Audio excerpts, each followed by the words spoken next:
Ada sebuah masalah besar, yaitu umat Islam itu mayoritas di negeri ini. Tetapi meskipun dia mayoritas, dia tidak jadi penentu. Orang lain minoritas, tapi mereka menjadi penentu. Ya. Semestinya nilai ekonomi yang ada di tengah umat Islam itu 90%. Pada kenyataannya saya coba hitung-hitung, nilai ekonomi terutama di kelas atas yang ada di tangan umat Islam itu hanya sekitar 5-10%.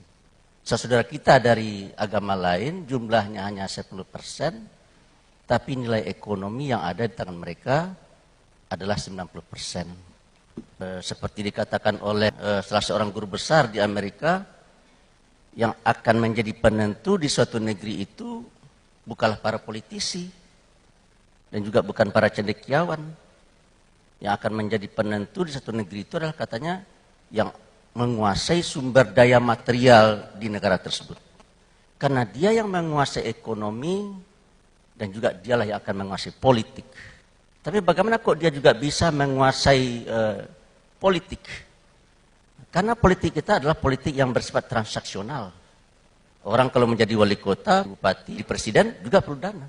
Ya. Sementara umat Islam tidak punya uang. Tidak punya uang. Akhirnya mereka terpaksa mencari uang. Yang punya uang itu umumnya tidak beragama Islam. Berlakulah ucapan dari Ali bin Abi Thalib. Jika engkau memberi kepada orang yang engkau kehendaki, maka engkau akan bisa memerintah-merintahnya.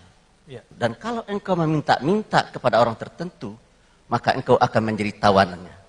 Dan saya rasa umat Islam di negeri ini menurut saya berada dalam posisi yang diperintah-perintah dan tertawan.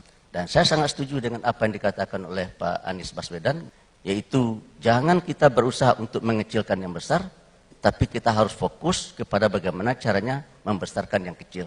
Baik. Sehingga struktur masyarakat kita dari yang hari ini berbentuk piramid, di mana kelas atasnya kecil, kelas menengah agak besar, dan yang paling besar adalah lapis bawah, kita transformasikan bentuknya ke dalam bentuk belah ketupat, di mana yang di atas kecil, yang di tengah besar, dan yang di bawah juga kecil. Kalau kita kutip pandangan Pak Habibie, kelas atas itu cukup 2%, kelas menengah itu 90%, dan kelas bawah itu 3%. Dan saya rasa kalau ini bisa terwujud, inilah yang disebut dengan baldatun thayyibatun wa rabbun ghafur. Luar biasa.